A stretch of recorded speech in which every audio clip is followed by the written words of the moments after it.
So Insidious 1 was pretty good. How was the second film? Let's find out.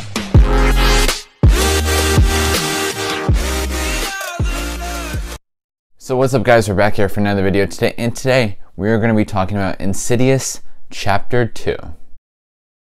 So Insidious Chapter 2 is directed by James Wan, in which he also did Insidious 1. I was a big fan of the first one. It did have some little problems for me, but overall I thought it was a solid film. And so this is my second Insidious review. Following up, I'm going to be doing the third one soon, and then the fourth one's coming out in very early January. My planning schedule has been kind of messy. I should have done this video like about a week ago, but whatever, we're gonna get through this, guys. But this movie takes place like right after the first one ends, and as we saw, Dalton escaped from the further, we had Josh escape, but he brought something with him, and Elise, our good friend Elise, died. And everyone seems all safe, and Josh and Renee are ready to live their normal lives again. However, something seems kind of off to Josh, and Renee isn't sure what it is. And come to find out, Josh is actually possessed with a demon inside of him. And Renee and Josh's mom, they gotta try to figure out how to save Josh and their family.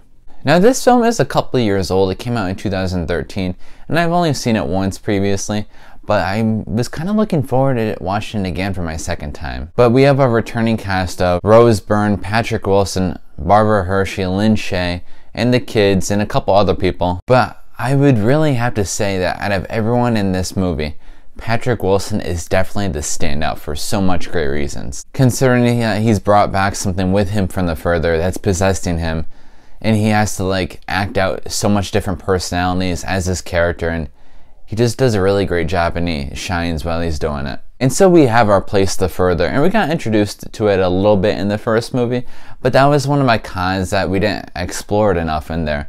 But we definitely do in this film. We learn how scary the further is, what the further can do, how big it is. I enjoyed it a lot. Now, one thing that I didn't really enjoy too much was, well, there's this villain, and don't get me wrong, I did like the villain, but the villain, it kind of has this little backstory to it, and it felt like kind of out of place to me. I didn't really get into it that much. At times, it kind of just felt a little out of hand. And there was a couple little silly scenarios, but the performances are really what makes this movie up as a whole. And we also dig into a lot of these characters' past, and there's a new element that's kind of time travel-ish. I don't want to confuse you guys and just say it is exactly time travel, because that might confuse you, but it's something to that effect. Although it was cool and all, and it kept me really engaged while watching, there are some plot holes while it comes with this time travel aspect, and it's a little easy to overlook, but that's a kind of a flaw. But all in all, guys, I thought this was another solid film constructed by James Wan.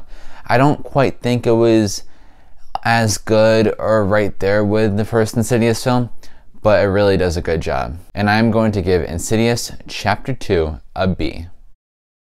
Now guys, I did have a fun time watching this movie. It wasn't as scary as the first one, but it definitely made up with in some other parts that the first one kind of struggled with. Now guys, the most important question here today: what did you guys think of Insidious Chapter 2? And I will be doing Insidious Chapter 3 before the fourth one comes out, I promise. And if you guys enjoyed this video, please give this video a thumbs up and subscribe to my channel, so that way you can see me next time. Thanks for watching.